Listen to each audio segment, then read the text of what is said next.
Untuk bertahan hidup, manusia mempunyai pola perilaku yang kita sebut sebagai survival instinct. Dan insting ini sudah ada sejak kita lahir tanpa perlu diajari. Contohnya, kita langsung lari setelah matiin lampu malam-malam karena ya gak ada yang tahu kita dikejar apaan. Kita belajar sebelum ujian karena kita takut disabut pakai sabuk. Kita bahkan teriak dan lari ketika ada kecoa. Dan semua itu adalah hal yang normal karena sudah menjadi insting alami manusia untuk menghindari hal yang mematikan. Setidaknya menurut mereka. Makanya, ketika rupiah melemah, masyarakat menjadi takut, panik. Kita takut kedepannya akan terjadi krisis, PHK, barang naik yang menimbulkan keresahan dan kesulitan di kehidupan kita sehari-hari. Tapi apa yang terjadi jika manusia punya survival instinct sekelas saus kemasan saset? Mereka akan berbicara seperti ini. Saya yakin sekarang ada yang selalu entah apa, saya nggak mengerti. Sebentar-sebentar Indonesia akan collapse, akan chaos, akan apa, ya kan? Rupiah begini, dolar begini, dolar. Orang rakyat di desa nggak pakai dolar kok, ya kan? Pangan aman, energi aman, ya. Banyak negara panik, Indonesia masih oke. Wow, genius bro.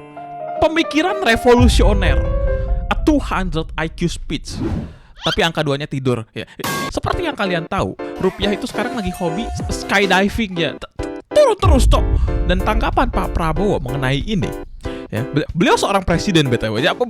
Beliau presiden BTW buat yang nggak tahu ya. Rupiah melemah bilangnya rakyat desa gak pakai dolar. IHSG lagi anjlok bilangnya rakyat desa gak main saham. What the fuck? Bro, ekonomi kita harus melalui hidup dan mati untuk bisa hidup. And the Angs just drop the most stupid dialogue imaginable. Gak heran investor pada kabur. Presiden kita menanggapi krisis ekonomi kayak NPC Skyrim. Rakyat desa ini, rakyat desa itu, rakyat desa terus cok. Jadi kada satu lurah aja kalau mau begini. Dolar naik, warga desa gak pakai dolar. Ini kan gak nyambung gitu. Pak, tolong rumah saya kebakaran. Ayolah, orang-orang di jalan aja pada gak punya rumah kan. Banyak yang tepuk tangan lagi.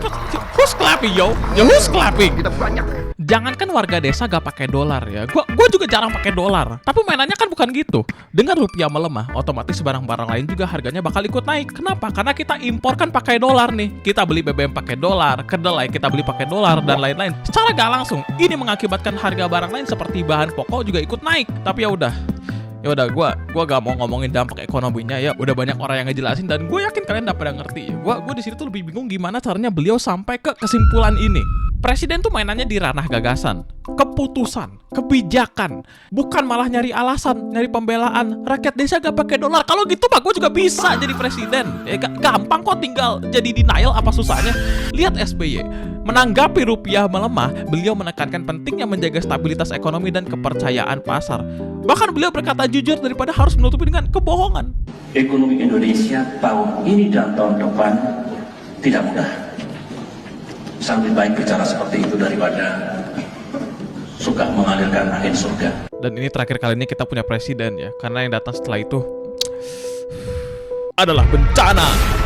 Pak Prabowo itu tuh dulu pernah menilai kalau rupiah yang melemah itu adalah bukti ekonomi bangsa yang salah urus.